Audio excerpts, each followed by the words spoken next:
A recent report has highlighted a sharp decline in PE in schools.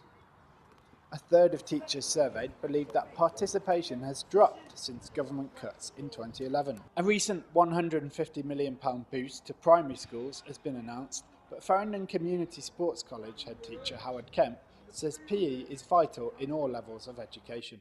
It's really important, not just about childhood obesity, where we've got a third of our children leaving primary schools clinically obese, and we've got to do something about that. We've got to do something about that at primary schools, but we at secondary schools have also got to try and engage students. We have real issues engaging the 14 to 16-year-old girls, for example, and we've tried a lot of things. We've just got to try harder.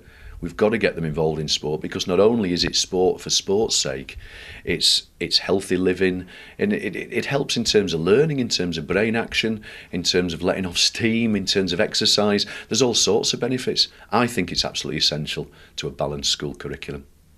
And he also says it's important that a wide range of sports are made available. We have a really wide-ranging curriculum, so much so that we've actually taken football off the curriculum this year to encourage the students to take on other things such as handball, which they really got into following the Olympic Games.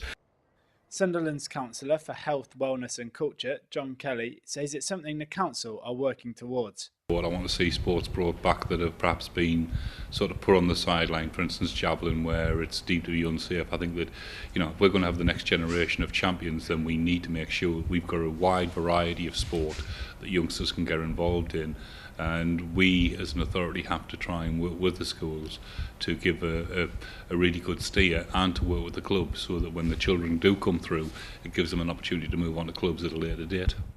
As more funding comes in, he says it's important to keep the Olympic legacy going. As different sports attract funding from Sport England, we need to make sure that we keep representing all of the sports, and make sure that we work with the national governing bodies to make sure that effectively what we get is what the children want to get involved in and what the adults are getting involved in. Overall, the take-up's been absolutely huge in Sunderland, and it's been really, really positive. But we need to do more, and it's an important aspect that we can make this generational benefit from the Olympics, and make sure that the money that we've invested within the Olympics works its way down to the grassroots.